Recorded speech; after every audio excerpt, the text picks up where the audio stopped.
Welcome to the Plaid Oracle. This is a collective reading for this Uranus-Jupiter conjunction that's happening today. It will perfect a little bit before 10:30 p.m. on the coast of North America. But they're within, about 5 arc minutes of each other, and have been within a degree of each other for a couple of days now. And will continue to be together as Jupiter passes for several days after. Now the card that comes up is Eunoia, and it says everything in perfect balance. And that makes me think about how the last time Jupiter and Uranus met in Taurus, it was 1941. And Pluto was at about 2 degrees of Leo. This time, 84 years later, just about 84 years later,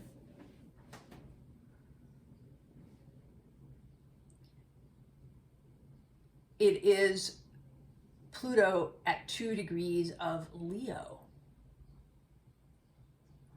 So there is this balance between these two. This progression, I want to say, this movement from this kind of Leo space and then into this Aquarius space.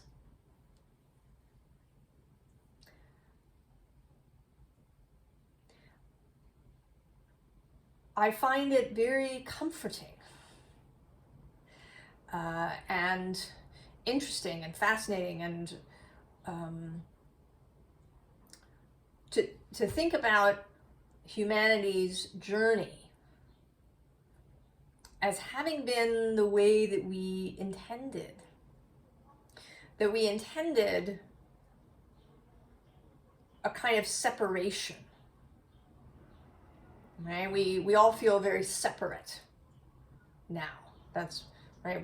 Many people feel alienated, people feel lonely, people feel, like there's little tiny tribes everywhere, and, if you're not with us, you're against us. This kind of energy. And I think that we wanted to know what that was like. I think we wanted to have that experience as humans.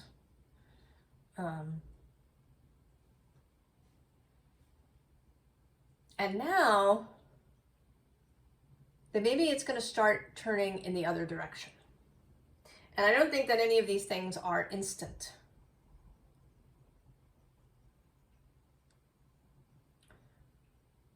But I think that there are sort of pivot points. And that this may be one of those pivot points when things perhaps begin to turn in the other direction. I mean, even, right, if we think about the eclipse in 2017, the total solar eclipse, and how it had this image of splitting the United States in half. And I think many people would say that we experienced a greater alienation post 2016. And then this latest total solar eclipse ran the other direction, right? So it kind of made a cross, and it was conjunct Chiron, the healer. So this possibility of a healing having been initiated at that new moon. And then we have this Jupiter-Uranus conjunction again.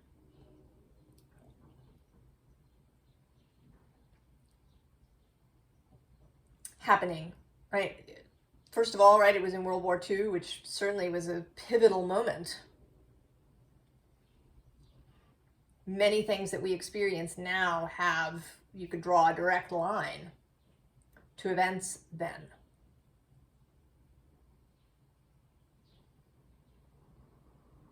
And so now we may be switching,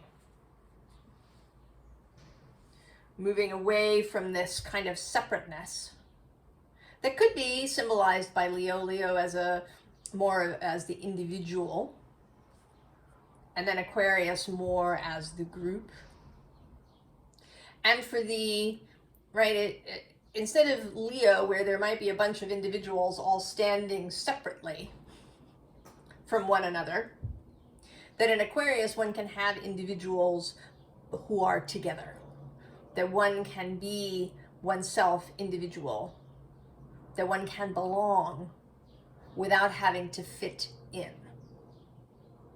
right? Because those two things are different, right? Belonging to the human race, to the human community, as opposed to having to fit in and toe the line. And that's kind of the most beautiful promise of Aquarius for me, is the ability to be individual, but also in community. To not feel threatened by somebody else's individuality or to need to assert your own. So this sense of balance. There's also, I was listening to a video this morning on YouTube about this Jupiter-Uranus transit in the different houses. And in the 10th house, he spoke about how if something is going to happen, right? If we planned for something, if we intended something as souls, that it will happen in our lives. I mean, the timing may be, a little over here or a little over there, but that it will happen. It's not something we have to figure out how to make happen.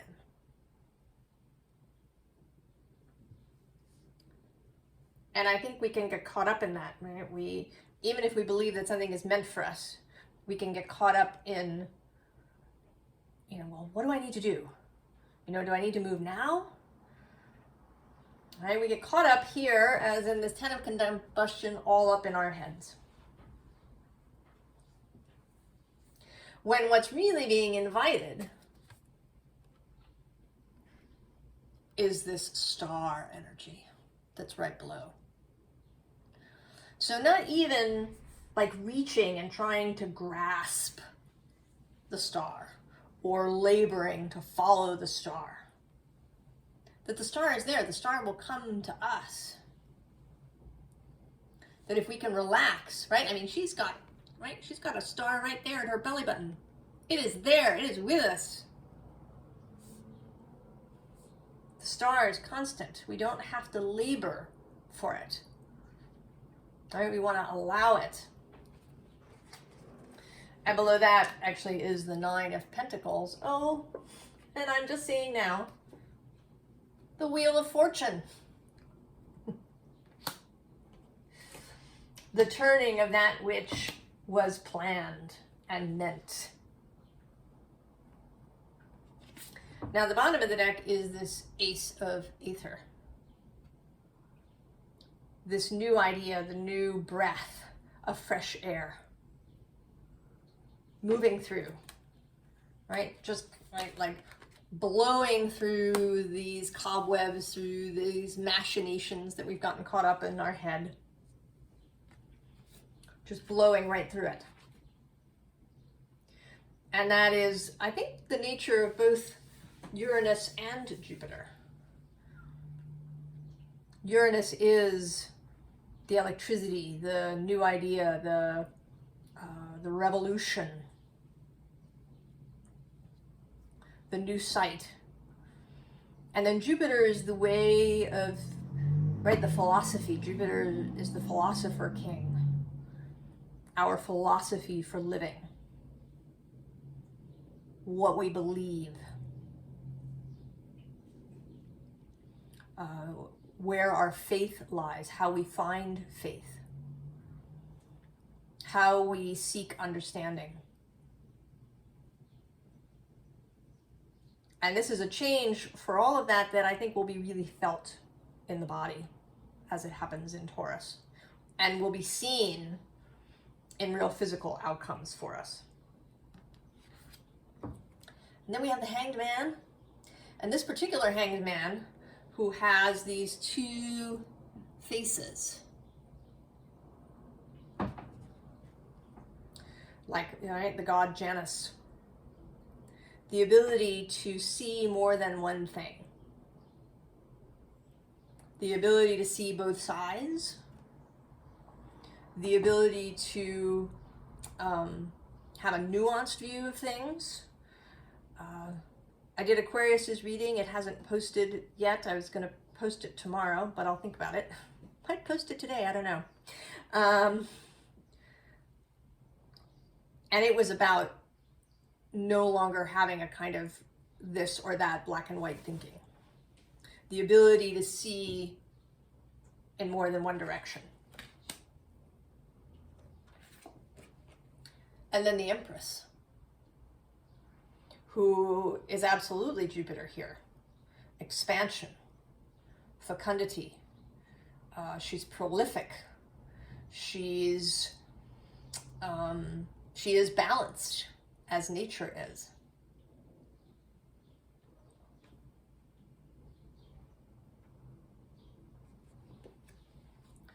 Right? She is delicious. She has an expansive philosophy. She is the life force itself, the viriditas.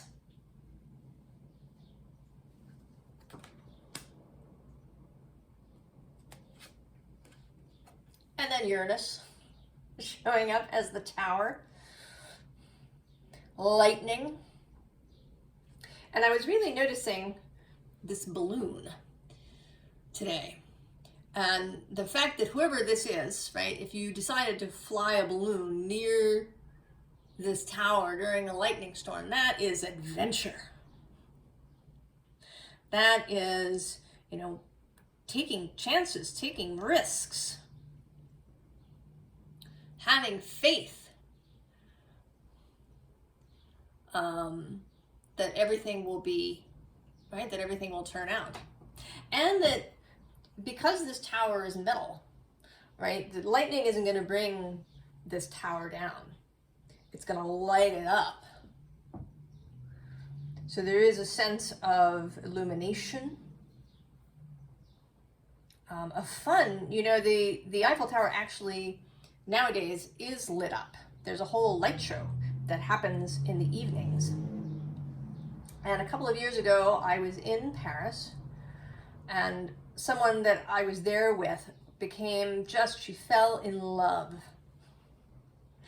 with the tower and this, right, these lights, and she would go out every evening that we were there to watch. There's a little light show that happens sort of every quarter hour. So this sense of, right, of falling in love with the light, of falling in love with this electric storm that's coming. And then after all of this kind of fast moving, expansive, electric, major arcana energy, we have the Two of Fungi, the Two of Pentacles, the balance. And our ability, you know, she's, right, she is not even efforting. Right, she is totally relaxed in this balance. It's like nothing. She could do it in her sleep. With her hands tied behind her back, she could do it.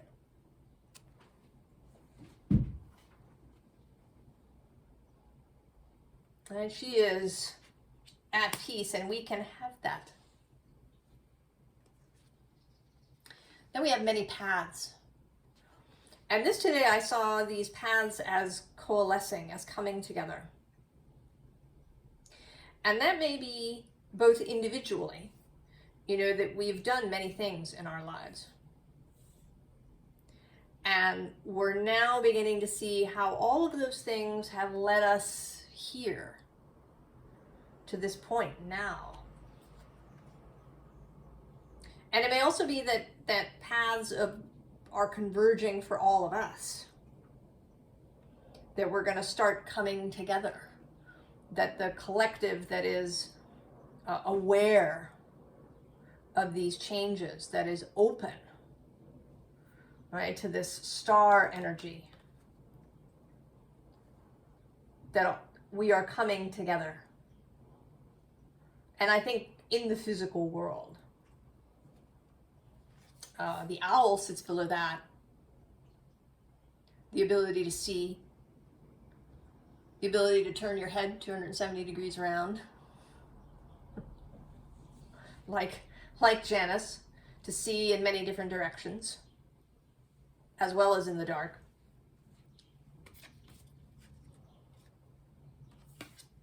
And then at the bottom we have taming the wind.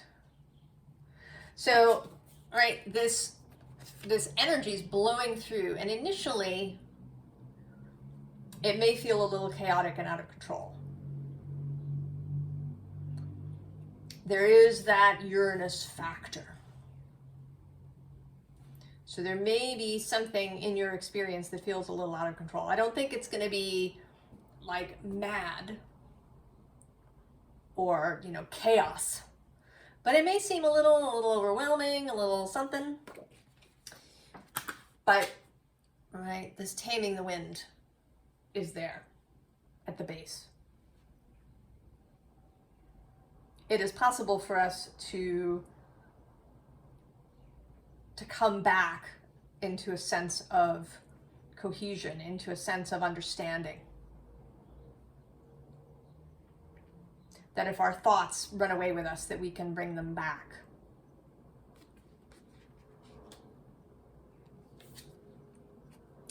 Heart of sky here, I think Jupiter showing up again. This is creational energy, a bit like the Empress, but in a where the Empress is really earth-based. This creator includes, you know, cosmic energies, more ethereal energies, your wider self, source, your fellowship, your ability to connect and to create in that space.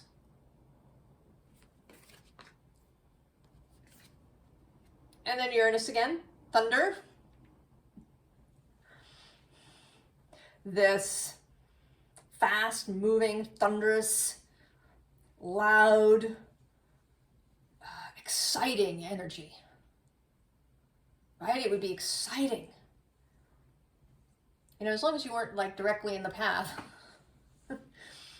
Exciting, right? To watch a herd of bison thunder across the plain.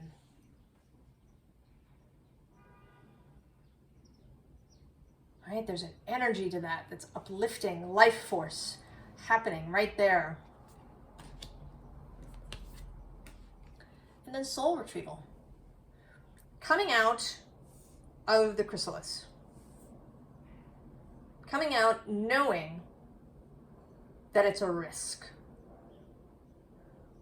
That there are risks. Right? But you're going to go ahead and get in that balloon. And go fly up there and see this whole amazing thing happening. You want to see it up close. There's no running away or hiding under the covers.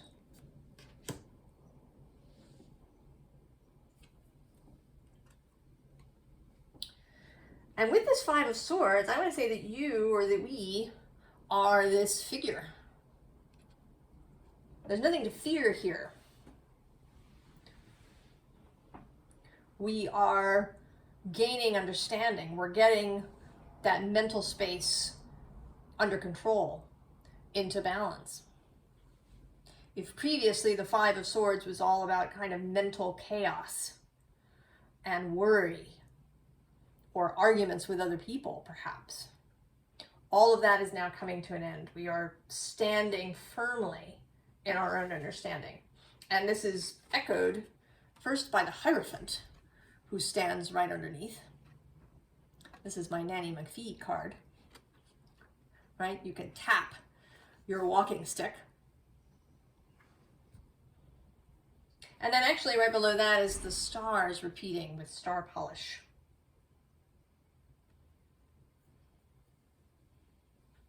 Right? And this more gentle, more ethereal, more magical energy that is at the basis of our confidence.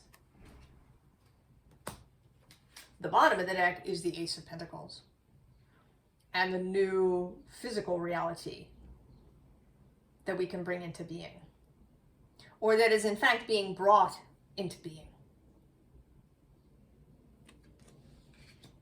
Because we're not in control of the planets. They're going to come together. That energy will come together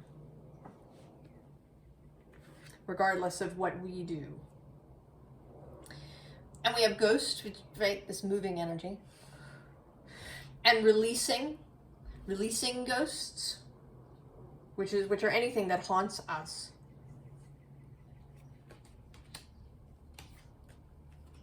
King of Pentacles joined up with the Queen of Swords. Now that's a power couple. Mastery of the physical realm and real mental discernment and clarity.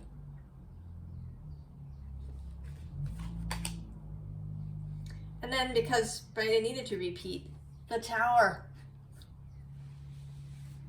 Just a reminder, Tower energy is operating. And actually the Tower is associated with Mars. And Mars is part of this thing too, because Mars in Pisces is sextile this Jupiter-Uranus conjunction. So that Mars energy is there. And it's a watery Mars, a romantic Mars. The Knight of Cups. Right? More of his Scorpio self than his Aries self when he's in Pisces.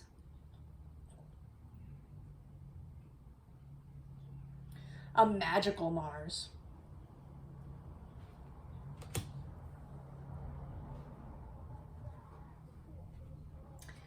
And so then from the roses we have the return. Because there is a Venus element here as well, because this is happening in Taurus. And Venus, who is the host of Taurus, is in Aries, who is hosted by Mars. So more connections. Jupiter, Uranus, Venus, Mars, Pluto. Also the Sun, who's in Taurus. And Saturn, a little bit, right? He's a co-host of Aquarius. And he's in Pisces too, and he just met with Mars.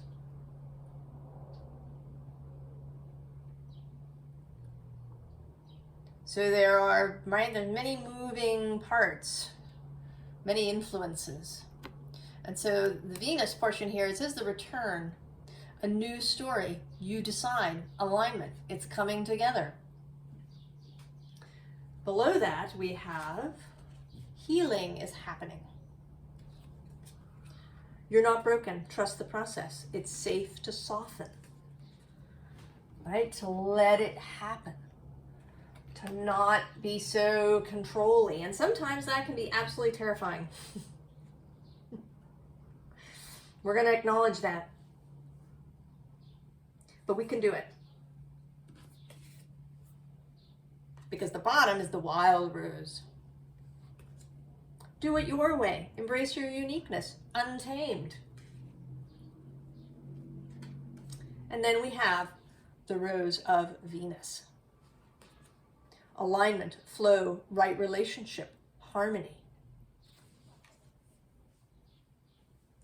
And that path that Venus takes from Earth's perspective around the sun is often called the rose of Venus.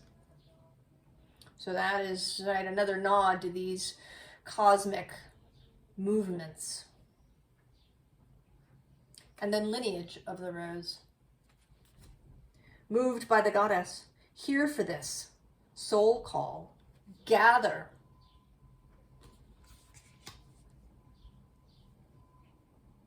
So, what is the specific advice?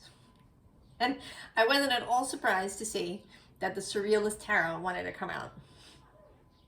Because if you're going to have Uranus, this is a deck for it. And Pluto too, actually.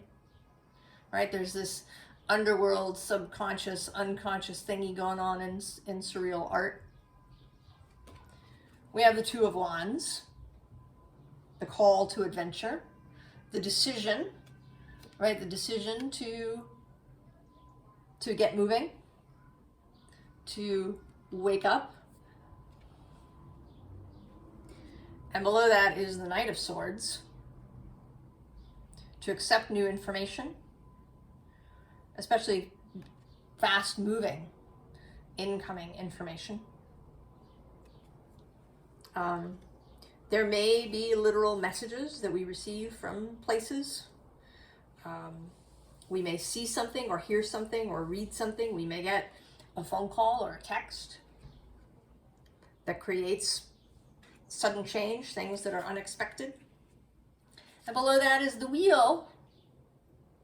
And then, look at that, the Hanged Man and the Hierophant. All repeating. The bottom of the deck is Dolly himself, the King of Pentacles.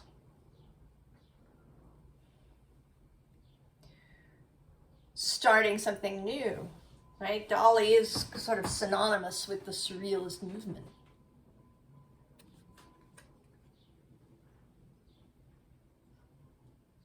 Choosing to do things your unique way.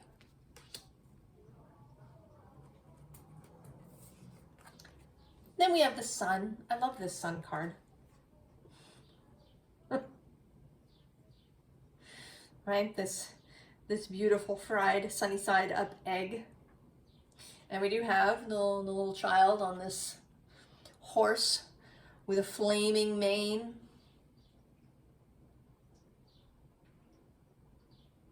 And in the this and that category, we have the fact that this is an egg, and it's also, right, like a bird. It's sort of a turkey going on here.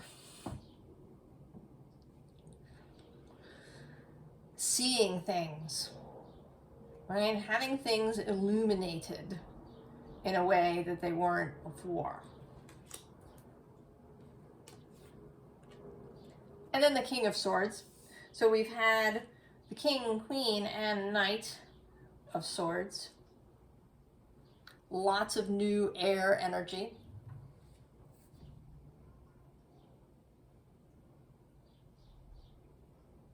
Lots of weird energy. And I want to say in this card in particular, it may be about mastering our fears. Not, suppressing them. Not rejecting them. But also not allowing the fear to control our choices.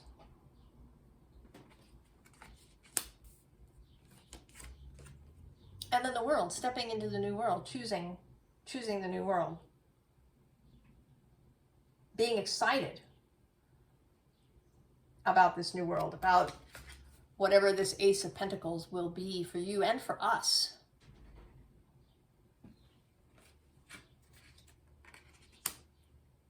For us as a collective here, for us as a species. Right? The change, again, may not be instantaneous, but it does feel like a pivot point. And I think that we do have influence, that we aren't powerless, that these energies come and we can amplify them in different directions.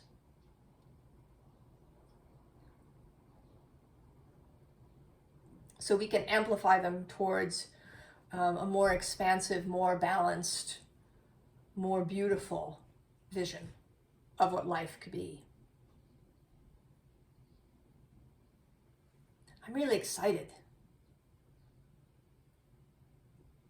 I'm excited to see what comes for all of us.